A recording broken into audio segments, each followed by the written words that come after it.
मामा के जाल में भांजी और होटल के कमरे में बहन का सौदा, रिश्तों का दाग।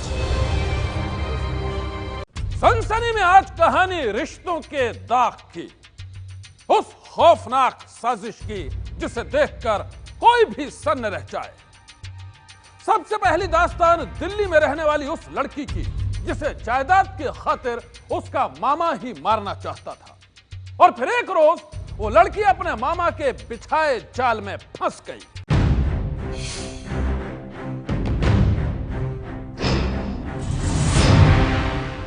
लीना 17 दिनों तक ये लड़की गायब रही। 17 दिनों तक इसके दोस्त जहां तहां इसे ढूंढते रहे, और अब 17 दिनों की लंबी तहकीकात के बाद सामने आई है लीना के कत्ल की वो कहानी जिसने सारे शहर में फैला दी है सनसनी। दिल्ली के बसंत कुंज इलाके में रहने वाली लीना की लाश मध्य प्रदेश के होशंगाबाद जिले में एक जंगल से मिली है। कातिलों ने लीना के मर्डर के बाद उसकी लाश को जमीन में गाड़ दिया था, और ये सब इतने फूल प्रूफ तरीके से किया गया था कि किसी को भी लीना के कत्ल की भनक तक नहीं लगी।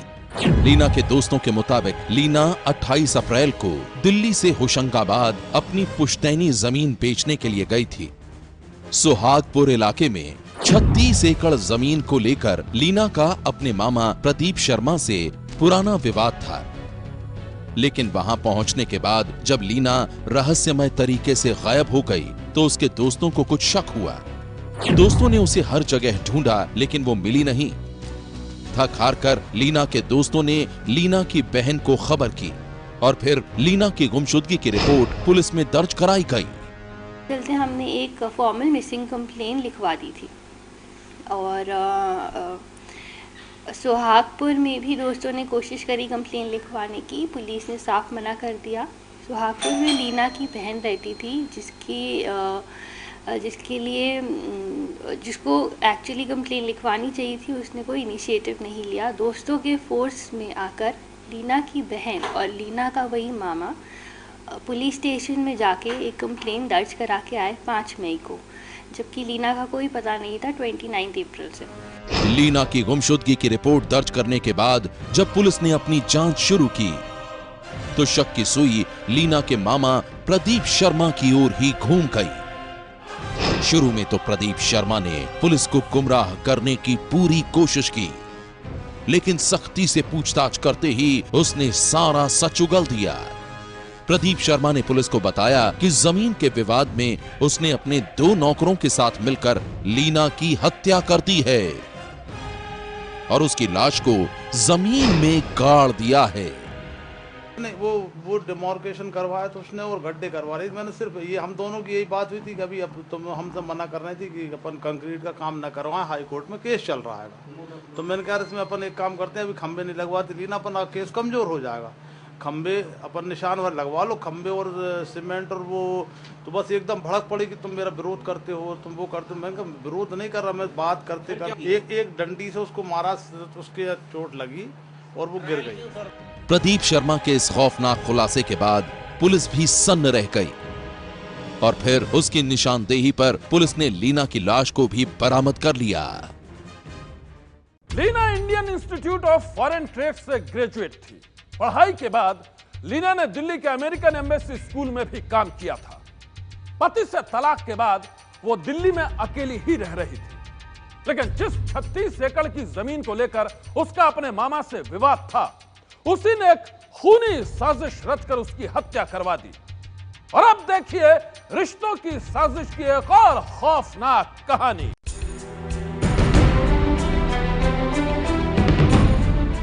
ये दास्तान है अनुराधा की, एक ऐसी लड़की की कहानी जिसे जिंदगी में मिला तो सिर्फ धोखा।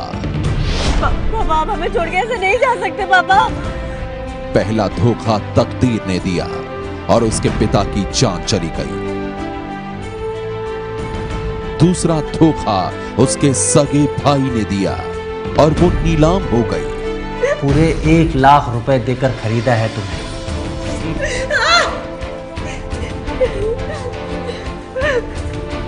लेकिन कैसे? सनसनी में आज हम आपको सब कुछ बताएंगे। बर्बादी की वो पूरी दास्तान सुनाएंगे। कब वक्त ने अनुराधा को छला, कब अपनों ने उसे मजबूर किया और कब उसके ही भाई ने उसकी आबरू का सौदा कर दिया। पूरे 1 लाख रुपए देकर खरीदा है। एक लड़की की तबाही की ये कहानी शुरू होती है 6 साल पहले।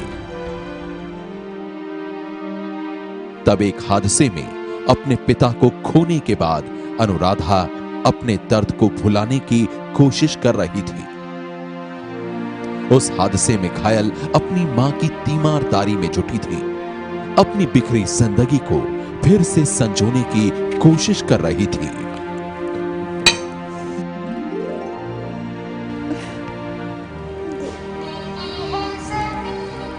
ना, मैं देखती हूँ। हेलो। हेलो, अनुराधा। जी, मैं अनुराधा ही बोल रही हूँ। अरे हम बोल रहे हैं बबलू, तुम्हारी बुआ के रिश्तेदार बनारस से। पहचाने? अरे हाँ हाँ हाँ, बिल्कुल बिल्कुल पहचान लिया। बताइए। अच्छा हाँ अनुराधा, कल तुम्हारे भाई रुपेश का फ़ोन आया था, सुनकर बड़ा दुख हुआ। एक बात बताओ, माताजी अब कैसी हैं? बस जब से पापा गुजरे हैं जिंदा है, बस चल रहा है ऐसे ही। मम्मी तो बस हर वक्त रोती ही रहती है। हाँ अनुराधा, हम एक बात बोलें तुमको। तुम एक काम करो, तुम अपनी माताजी को यहीं बनारस लेती आओ, क्योंकि यहाँ पर हमारे 1-2 पहचान के बड़े अच्छे डॉक्टर हैं। हम उनसे उनका इलाज करवा देंगे और हो सकता है कि जगह बदलने से वो कुछ अच्छा महसूस करें। हाँ हाँ, मैं भैया से बात कर लेती हूँ। अगले हफ्ते हम मम्मी को लेकर बनारस आ जाएंगे। ठीक है, बाय।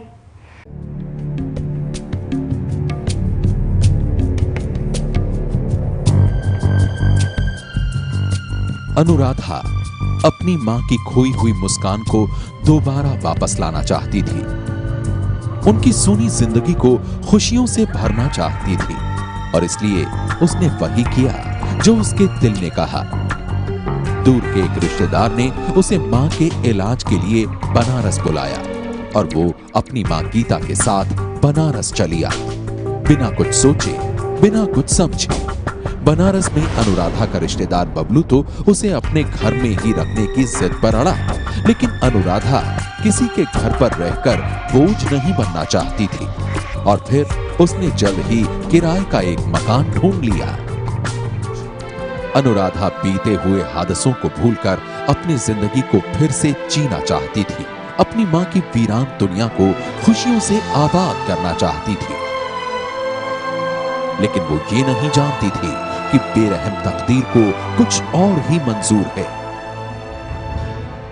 बनारस में अनुराधा अपनी मां के इलाज के लिए दिन रात परेशान थी, तो दूसरी तरफ उसका बड़ा भाई रुपेश पटना में एक लड़की के प्यार में खोया था। हादसे में घायल अपनी मां को भुलाकर माशूका की चाहतों में डूबा था और फिर एक रोज उसने उस लड़की से शादी भी कर ली। लेकिन प्यार की इस कहानी का ब्यौरा जब रुपेश ने अपनी मां को दिया तो तूफान खड़ा हो गया। क्या कहा तूने? तूने शादी कर ली और वो भी एक गैर बिरादरी की लड़की से? इसमें कौन सा पहाड़ टूट गया माँ?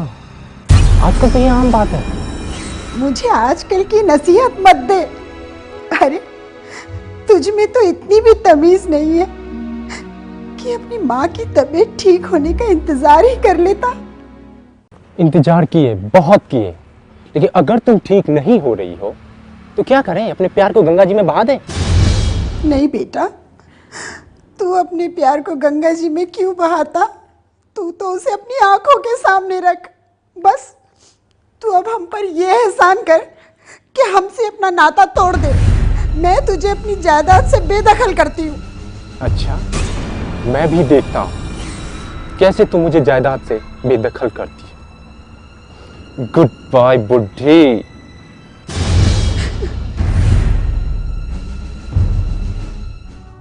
एक हादसे का जख्म अभी भरा भी नहीं था कि दूसरे हादसे की कहानी शुरू हो गई। जिस बेटे को गीता ने नाजों से पाला था, वही बेटा एक लड़की के प्यार में पड़कर बदतमीजी की सारी हदों को पार कर गया। बेशक दुख की इस घड़ी में अनुराधा हर पल अपनी मां गीता के साथ खड़ी थी, लेकिन गीता इसके बाद भी इस सदमे को बर्दाश्त नहीं कर पा रही थी। उसने फैसला कर लिया था वो अपनी जायदाद में से बेटे को एक फूटी कौड़ी भी नहीं देगी, बल्कि सारी जायदाद अपनी बेटी अनुराधा के नाम कर देगी। बस यहीं से शुरू हुई एक पारिवारिक विवाद की ऐसी कहानी जिसने गीता के दूर के रिश्तेदार बबलू मिश्रा का भी असली चेहरा उजागर कर दिया। भैया रूपेश, ये मामला तुम्हारे घर का है और फिर अन्याय किसी पर भी होगा तो बबलू मिश्रा चुप तो बैठेगा नहीं। हाँ, और हम ये बहुत अच्छी तरह से जानते हैं कि ये पूरा खेल किसका है। ये खेल तुम्हारी बहन अनुराधा का है। वही यहाँ एक वो लड़का के प्यार में बौरा गई है और कहती है कि उसी से ब्याह करेंगे, और फिर ब्याह के बाद तुम्हारा सारा माल उसका। समझे? जानता हूं, डाउट तो मुझे पहले ही था और उसी ने माँ को भी भड़काया है और उसी के बहकाने की वजह से माँ ने मुझे अपनी सारी जायदाद से बेदखल कर दिया। लेकिन मैं भी चुप नहीं बैठूंगा भैया, कह देता हूँ। और नहीं तो क्या, तो बैठना भी नहीं चाहिए। अरे हमारे लिए कोई आदेश हो तो बताओ। आदेश क्या, हमको तो बस अपना हक चाहिए, लेकिन सबसे पहले वो लड़का को सबक सिखाइए जो हमारी बहन पे डोरे डाल रहा है। और उसके बाद? उसके बाद हमारी बहन आपके हवाले। और रही बात माँ की, तो उससे तो हम खुद ही निपटेंगे। जायदाद के खातिर अनुराधा का भाई उसका ही दुश्मन बन गया था। इतना बड़ा दुश्मन कि एक रोज अपने एक रिश्तेदार बबलू मिश्रा के साथ मिलकर उसने उसका अपहरण कर लिया। और फिर जो हुआ उसकी कहानी बेहद ही घिनौनी है। जिस भाई को अनुराधा ने अपनी जिंदगी का सबसे बड़ा संबल समझा था, दौलत की खातिर वही भाई उसका दुश्मन बन गया। इतना बड़ा दुश्मन कि पहले तो उसने उसे जबरदस्ती अगवा किया और फिर होटल के एक कमरे में कैद कर दिया। और फिर वहां जो हुआ उसकी कहानी घिनौनी ही नहीं, बेहद शर्मनाक भी है।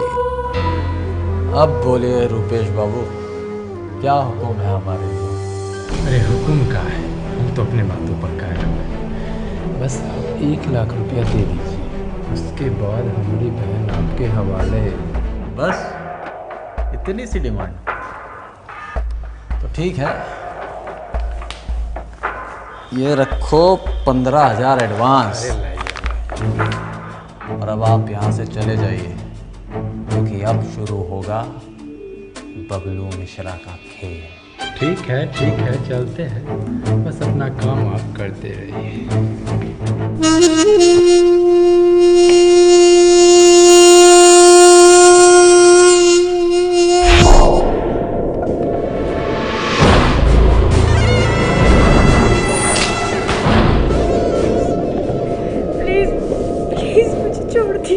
चुप, एकदम चुप, बकवास नहीं।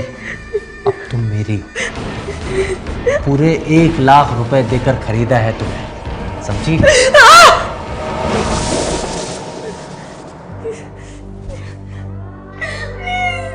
एक बेबस लड़की अपनी बर्बादी पर रोती रही, सिसकती रही, किड़किड़ाती रही।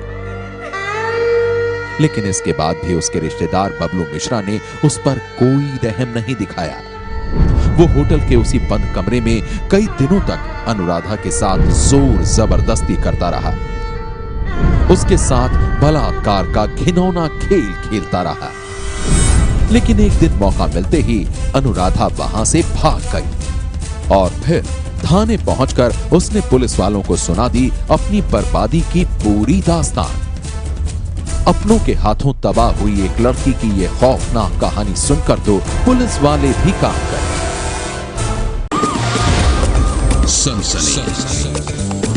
अनुराधा की खौफनाक आपबीती सुनने के बाद पुलिस ने आरोपियों के खिलाफ मामला दर्ज कर लिया। वहीं एक भाई के घिनौने खेल की यह कहानी सुनकर लोग भी सन्न रह गए। आज की सनसनी में बस इतना ही। आप रहिएगा होशियार, सन्नाटे को चीरती सनसनी कल फिर देगी दस्तक आपकी दहलीज पर।